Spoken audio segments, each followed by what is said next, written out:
Welcome to Backyard Cigars. I have a cigar that was gifted to me by Big D, Daniel Ravanelli of 505 Cigar Channel. I had never heard of this cigar. I think I had probably seen it in while searching for other cigars online, but not really paying it much mind because it's a small company. It was founded in I think 2013, 2014, but it didn't really get going until 2020. And at that point, the cigars started coming forth, and you could see them online and purchase them. So it's really a fresh company. The blender and owner, Tony Barrios, is a horse competitor. He loves horses, so he's infused that into a lot of the lines, a lot of the themes of horses and things of that nature into his cigar lines. But this one is one that has nothing to do with horses, at least in theme. It is a Mad Monkey Stallone collaboration, and there's this weird and wacky story, obviously fictional, that was concocted for the purpose of fun and silliness, I guess. And I won't repeat the story because Daniel, I believe, read the story. It's quite, silly. But basically, there's a sadistic monkey out there that is pretty much threatening, and I don't want to say blackmailing. He's not blackmailing anyone. He's just he's threatening and he's forcing blenders to blend cigars for him, and he's stealing tobacco from other cigar makers as well.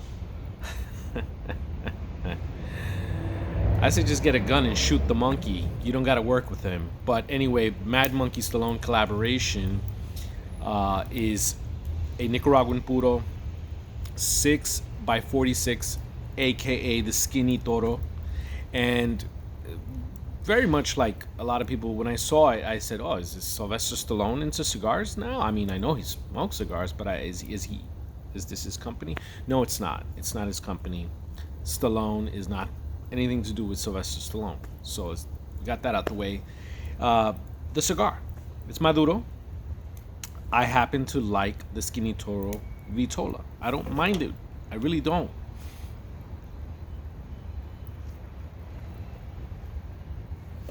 Ash just dropped. It's I've been smoking it, and I've gotten past. That was like the first inch that just dropped off there, and it's been okay. A little bit of a leather flavor in the beginning, a leather hint that I was getting in the beginning.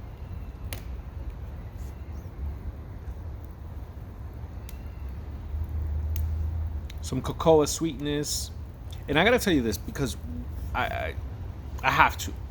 When I started researching this particular cigar, and then drifted to just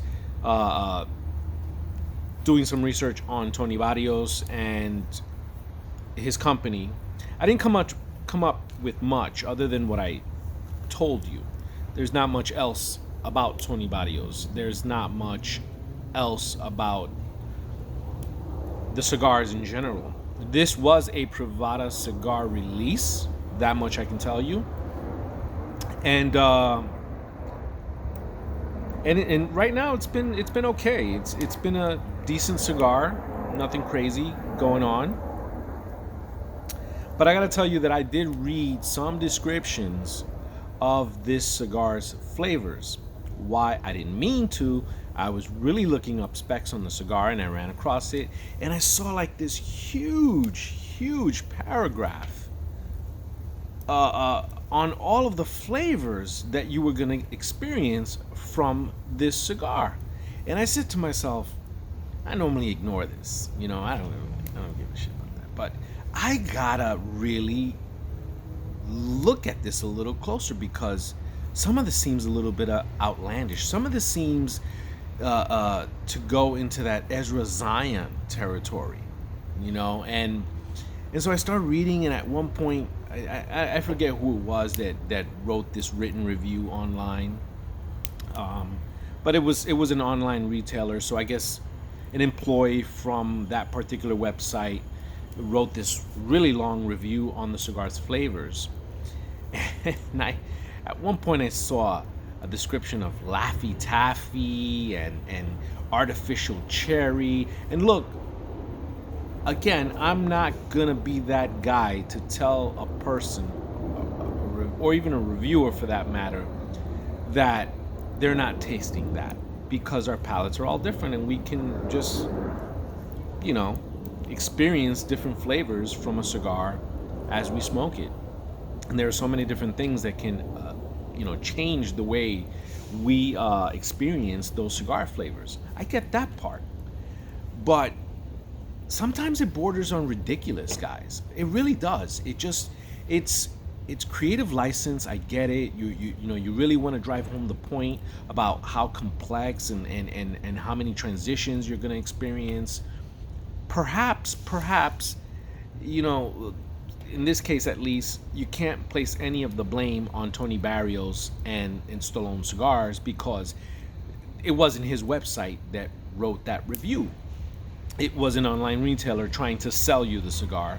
So perhaps we can chalk it up to salesmanship and an online retailer really trying to whet your appetite for this particular cigar. And for that matter, many others on their website. I get that too. But dude, we are cigar consumers, and some of us are cigar newbies that are getting into things, and should be educated about the cigar flavors, not misled and taken down a road of empty promises.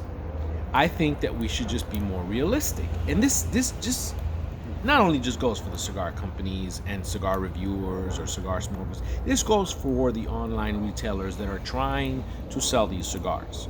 Just be honest. Okay, so you want to get a little bit more descriptive and a little bit more complimentary because you either like the cigar or you really want to see it fly off your shelves. Fine. But it can be a little ridiculous when you start talking about Laffy Taffy and all of these other things. For one, I don't even know who the guy is. So it's not like we can say he's a respected reviewer, right? And two, for all we know, you didn't even smoke the cigar. You just figured that this is what it may taste like, and you want people to believe that so that they can buy it. Not cool. I didn't appreciate that, but I did hold out some reservation in regards to, what if it's true? What if he wasn't lying and he was justified in writing a 6-sheet paragraph or whatever description of this cigar's flavors? So I said, you know what, I'm gonna smoke the cigar and I'll see if it's a hogwash or not.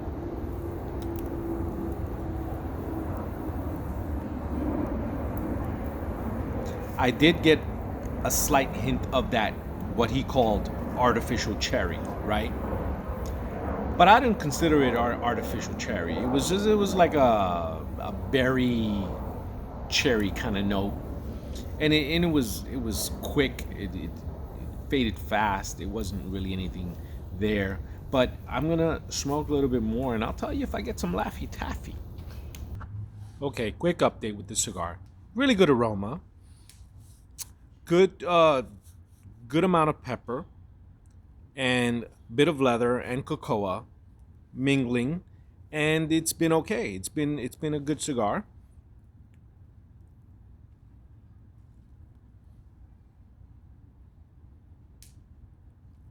There's this sharp pepper note that remains on the tongue from on the finish.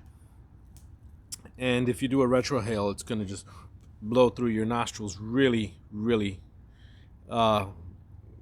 Might be in a good way for you if you really like that. So this cigar, I believe, was aged. I believe Daniel said he had it for a while. He might have had it a year. So that's going to change things up a little bit from, say, a fresh cigar. But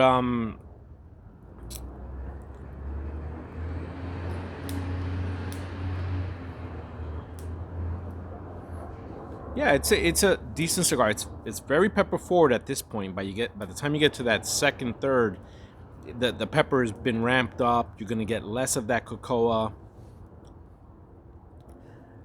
I'm thinking right now that I don't feel the harmony of the blend. That's the way I'm thinking right now. It could change. It could. Initially, to start, I felt it started well.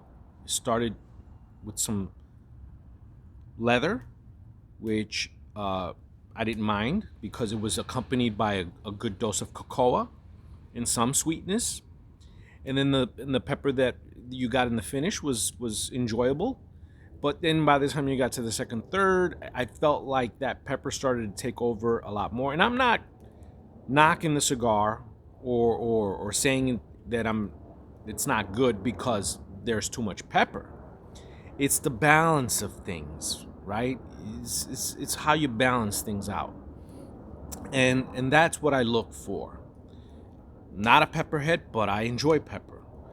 Not someone who loves just a creamy cigar either, but I can enjoy some creaminess out of a cigar.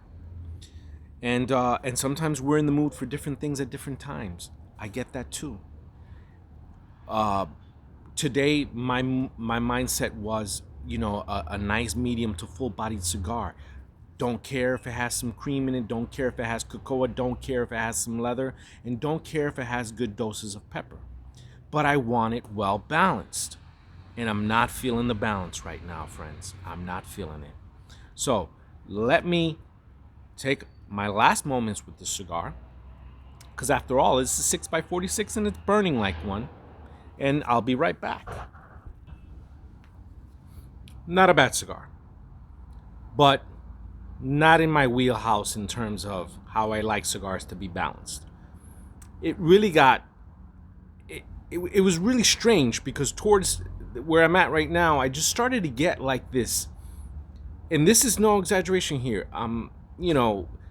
It was like a cherry, and it was like a cherry pepper, which is weird because I never really taste that in cigars. But it was really slightly acidic, and it really hit the finish as you smoke the cigar. And it was strange because at one point I kind of did this, and I felt it, and I'm like, wow, I don't normally feel that in cigars, and it was a little bit strange, and it wasn't pleasant, so I didn't like that. And for those of you who might say, well, maybe you're just not appreciating the pepper. Look, I've had pepper forward cigars where the main note, the profile, was peppery, but even then I was able to enjoy them for certain reasons. I'm just not getting it right here. I'm just not.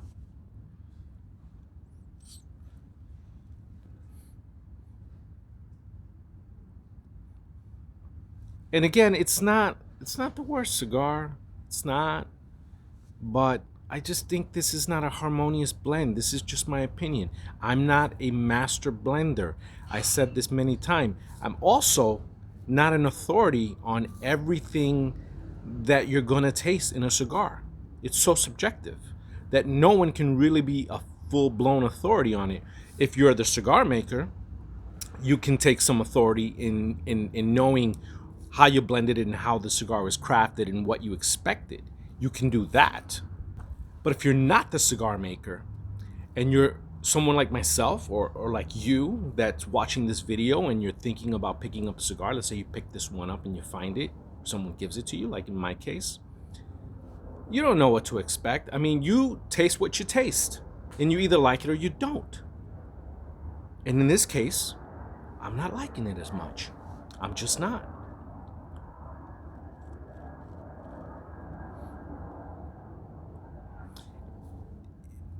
It's just odd how it's tasting right now. It's not it's not what I want. The flavors that I'm getting right now are sort of like the flavors that you sometimes get in certain cigars when you're at that nub state, and it's getting bitter, and you've got some acidity coming up, and all of the soft earth is gone, and you get like this raw leather, and it's time to put it down, right? But you know, we smoke it down to the nut because we want to, and we can. And sometimes you just start like thinking to yourself, it's time to put the cigar down. It's time to put it down. It's time for me to put the cigar down. Thank you for watching.